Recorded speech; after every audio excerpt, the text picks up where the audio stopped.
اور ہونے کے بعد بھی اس کی بڑی آزمائشیں. یہ بڑی ایک میٹھی چیز ہے. اولاد ایک بڑا عجیب سا میوہ ہے. پتہ نہیں یہ کس انجیکشن کا نام ہے کہ چھاتی پر چڑھ جائے تو اللہ سکون عطا فرما دیتا ہے. پتہ نہیں کس ٹھنڈی دولت کا نام رب کریم نے اولاد رکھا ہے. بڑی پیاری ہوتی ہے اولاد. پھر تیسری چیز انسان کی اپنی جان ہے. اور یہ اتنی قیمتی شے ہے کہ اللہ کریم نے فرمایا کہ اگر تیری گردن پہ کوئی آدمی پستول رکھ کے تلوار تیرے گلے پہ رکھ کے کہے نا کہ رب کا انکار کر دے ورنہ مار دوں گا، تو فرمایا وقتی طور پہ میری ذات کا انکار کر پر جان بچا جا. اگر تم مرنے کے قریب ہو گیا ہے اور حرام شے کھائے بغیر تو بچ نہیں سکتا، مر جائے گا، تو فرمایا چل تو اس طرح کر، حرام کھا کے جان بچا. پر جان بچانا فرض ہے، ضروری ہے. وطن بڑا پیارا، اولاد بڑی پیاری، جان بڑی پیاری. پر حضرت ابراہیم سے رب کریم نے فرمایا چل ابراہیم کوئی چیز دے، تو کہا یا اللہ تینوں ہی تیرے نام پہ قربان کرتا ہوں. تیری ہوئی ساری، ہر شے تیری. حضرت ابراہیم نے دین کے لیے، آپ شہر بابل کے قریب پیدا ہوئے تھے، وہاں سے مصر آئے، مصر سے فلسطین آئے، اور فلسطین سے آ کر کے کعبہ آباد فرمایا. زندگی سفروں میں گزری. سفر ایک تکلیف والی چیز ہے، پر حضرت ابراہیم نے وطن چھوڑ دیا، گھر چھوڑ دیا. جان بڑی عزیز ہوتی ہے. اصل میں نا جب انسان جد و جہد کرتا ہے نا دین کے لیے، تو اس کے رستے میں بڑی چیزیں آتی ہیں. کبھی اولاد، کبھی گھر، کبھی باہر، کبھی حکومتیں، کبھی سیاستیں، کبھی چدراہٹیں. اس کے رستے میں بڑا کچھ آتا ہے اور اسے ہر چیز کو فیس کرنا پڑتا ہے. گھر کے اندر بھی جنگ ہوتی ہے اور گھر کے باہر بھی لڑائی ہوتی ہے. یہ آسان ہے ہی نہیں. ہم تو خیر ہتھیار چھوڑ کے پھینکنے والے لوگ ہیں، ہم بھولے بھالے لوگ ہیں. ہم کہتے ہیں میں نے تو کہا تھا مہندی نہ کرو، پر بیٹے نہیں مانے، بھولے جو ہوئے. اسی طرح حالانکہ اگر وہ بیٹا کہے نا کہ ابا جی لاؤ زندگی میں سارا کچھ میرے نام کرو، تو پھر ہم بھولے نہیں ہوتے. اور اس وقت ہم تیز ہوتے ہیں، کہتے ہیں یہ کیسے ہو سکتا ہے، ہاتھ کاٹ کے دے دوں. اس وقت نہیں. دین کے معاملے میں بھولے ہوتے ہیں. بیٹا بد مذہب کے پاس جا رہا ہے تو اس وقت ہم بھولے بھالے ہیں، کوئی عرض نہیں. لیکن اگر وہ اپنی پسند کی شادی کرے ہمیں کراس کر کے، پھر ساتھ ہی ہم تیز ہو جاتے ہیں. تو حضرت ابراہیم نے جب دین کے لیے نکلے تو جد و جہد کی، گھر کے اندر بھی گھر کے باہر بھی. آپ کے والد کا نام طارق ہے، وہ توحید پرست تھے، ایماندار تھے، پرہیزگار تھے. آپ کے چچا کا نام آزر ہے، وہ بت پرست تھے، بت بیچا کرتے تھے. حضرت سیدنا ابراہیم علیہ السلام جب میدان عمل میں نکلے تو حضرت ابراہیم علیہ السلام نے اپنے گھر سے جہاد شروع کیا. لڑنا پڑا. گھر کے اصولوں سے چچا نے جو رواج بنائے ہوئے تھے اس رواج سے ٹکرائے. فرمایا میں اپنے گھر کے اندر یہ بت پرستی نہیں ہونے دیں گا. چچا کو ایک دفعہ نہیں بار بار 100 دفعہ سمجھایا. آپ کا چچا بت بنا کے بیچا کرتا تھا. حضرت ابراہیم علیہ السلام تھوڑے بڑے ہوئے تو کہنے لگا کہ چلو میرے ساتھ، تم بھی بت بیچنے ہیں، ہمارا کاروبار ہے. حضرت ابراہیم ساتھ نکلے تو بت پکڑا ہے. گندے پانی کے اندر اس بت کو ڈبوتے ہیں، کہتے ہیں کسی نے خریدنا ہے تو خرید لو، نہ یہ نفع دے سکتا ہے نہ نقصان دے سکتا ہے. جو اپنا آپ نہیں بچا سکتا تمہیں کیا بچائے گا، خریدنا ہے تو خرید لو. چچا کہنے لگا تو کاروبار چمکا رہا ہے کہ تباہ کر رہا ہے. گھر میں بڑے معاملات خراب ہوئے، جھگڑے ہوئے، لیکن حضرت ابراہیم علیہ السلام ایک منٹ کے لیے بھی اپنے گھر کے اندر بھی کمپرومائز کرنے کو تیار. یہ تھوڑا مشکل میں نے پہلو چھیڑ دیا ہے، یہ تھوڑا مشکل پہلو چھیڑ دیا ہے. بڑا سمجھدار آدمی ہے پر بیوی سے پردہ نہیں کرا سکتا. سیانا ہے، پنچایت کا بندہ ہے، جو اس سے آپ کہیں گے وہ بات یہ سنائے گا، لیکن کہتا نہیں جی میں نے کوشش کر لی ہے. کس قسم کی کوشش ہے صاحب، یہ کیسے ہو گیا؟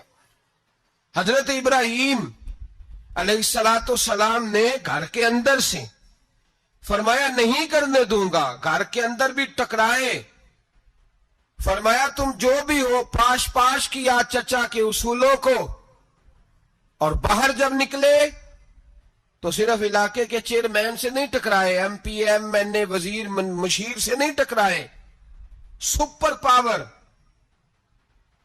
نمرود دنیا کا واحد حکمران تھا اس وقت, دوسرا کوئی حکمران ہی نہیں تھا. اکیلے حکمران سے جا کر ٹکرائے.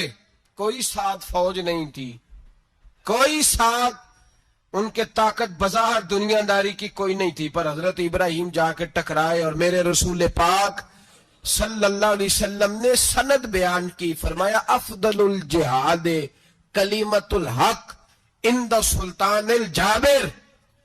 فرمایا سب سے افضل جہاد یہ ہے کہ تو ظالم بادشاہ کے سامنے کھڑے ہو کے حق بات بیان کر دے. یہ سب سے بڑا جہاد ہے. یہ سب سے افضل الجہاد کلمت الحق عند سلطان الجابر, سب سے بڑا جہاد. حضرت ابراہیم کھڑے ہو گئے, سپر پاور سے ٹکرائے. یہاں ہم لوگ حکمتوں کا شکار ہیں, دیکھیں گے, کریں گے, سوچیں گے, اور مولوی صاحب کو ویسے کہتے ہیں آپ پرہیز کریں سیاسی باتوں سے. بھئی اللہ کے ہر نبی نے جا کے وقت کے ظالم حکمران کو لتاڑا ہے, للکارا ہے. یہ تو مشن انبیاء ہے. حضرت سیدنا ابراہیم علیہ السلام نے جو اس کو جا کے کہا کہ تو جھوٹ بولتا ہے, تو جھوٹا ہے, تو خدائی کا دعویٰ کرتا ہے, تو بہت بڑا ظالم ہے. اور قرآن مجید نے اس ساری بات کو بیان فرمایا. حضرت ابراہیم علیہ السلام سے کہنے لگا میں رب ہوں. تو آپ نے فرمایا میرا رب تو وہ ہے جو زندہ کرتا اور مارتا ہے. تو پھر آپ حق بات بیان کریں گے تو اللہ مارے گا کہ بندہ مارے گا؟ کچھ بھی نہیں ہوتا, کیونکہ زندگی موت کس کے ہاتھ میں ہے؟ اللہ کے ہاتھ میں. زندگی موت اللہ, کچھ بھی نہیں ہوتا. انسان صحیح سمت کا تعین کرے اور صحیح چلے. حضرت علی شیر خدا سے کسی نے کہا تھا کہ آپ کے بڑی دشمنی ہے, کوئی محافظ رکھ لیں. آپ فرمانے لگے موت خود بہت بڑی محافظ ہے, وقت سے پہلے آتی ہی نہیں. بڑی محافظ ہے, وقت سے پہلے. علامہ نورانی رحمت اللہ تعالی علیہ کراچی جیسے شہر میں رہا کرتے تھے, جہاں گام گام پہ خطرہ تھا. لوگوں نے کہا حضرت اتنے بڑے لیڈر ہو, آپ کی جماعت کی 62 سیٹیں ہوئی قومی اسمبلی میں, ایک ایسا وقت بھی آیا تو کوئی ایک آدمی بندوق والا. آپ فرمانے لگے مجھے ضرورت ہی نہیں, اس لیے کہ جس خدا رسول کے لیے میں نکلا ہوں وہ خود ہی حفاظت کرنے والے ہیں, ضرورت نہیں ان چیزوں. تو بھائی حضرت ابراہیم ٹکرائے, اور آپ کا انداز کیا ہے؟ جا کے کہا کہ تو نہیں, خدا وہ ہے جو زندہ کرتا. اور اس نے ایک بیوقوفوں جیسی دلیل دی. ایک آدمی کو کل پھانسی دینی تھی تو اس کو بلایا, کہنے لگا تجھے کب پھانسی ہے؟ اس نے کہا کل. کہنے لگا جا تجھے آزاد کیا, زندگی دی, اس کو چھٹی دے دی. ایک عام آدمی بیچارہ بیٹھا تھا, اس کو پکڑ کے نا کہنے لگا اس کی گردن اڑا دو. کہنے لگا دیکھ لو میں بھی زندہ کرتا اور مارتا ہوں, وہ جو کل مرنے والا تھا میں نے زندہ کر دیا ہے, اور جس کو پتہ ہی نہیں تھا کہ میں نے مرنا ہے اسے پکڑ کے میں نے مار دیا ہے. یہ بیوقوفوں جیسی دلیل ہے. حضرت سیدنا ابراہیم علیہ السلام چاہتے تو اسی وقت دلیل توڑ دیتے کہ تو کیا بیوقوفوں جیسی بات کر رہا ہے. اگر تو زندگی دیتا ہے تو مرے ہوئے میں جان ڈال کے دے جس کو تو نے مارا ہے. لیکن حضرت ابراہیم نے دیکھا کہ بیوقوف ہے, بیوقوفوں سے بحث نہیں ہوتی, دلیل بدل لی جاتی ہے, ان کی عقل کے مطابق بات کی جاتی ہے. حضرت ابراہیم فرمانے لگے میرا رب وہ ہے جو سورج مشرق سے نکالتا ہے اور مغرب میں غروب کرتا ہے. تو اگر رب ہے تو تو مغرب سے نکال کے مشرق میں غروب کر. فبہت الذی کفر, کافر لاجواب ہو گیا, اس کے پاس اس چیز کا کوئی جواب نہیں تھا. علامہ اسماعیل حقی نے خوبصورت فقرہ لکھا ہے, خوبصورت, جان ڈال دی ایک جملہ کہہ کے. حضرت سیدنا علامہ اسماعیل حقی رحمت اللہ علیہ فرمانے لگے چونکہ نمرود بیوقوفوں جیسی باتیں کر رہا تھا, اگر وہ یہ کہہ دیتا نا کہ میں سورج کو نکالتا ہوں مشرق سے, میں غروب کرتا ہوں معاذ اللہ مغرب میں نکالتا ہوں, تو آپ اپنے رب سے کہیے کہ وہ مغرب سے نکال کے مشرق میں غروب کرے. علامہ اسماعیل حقی فرماتے ہیں رب کریم کی آواز قدرت تھی,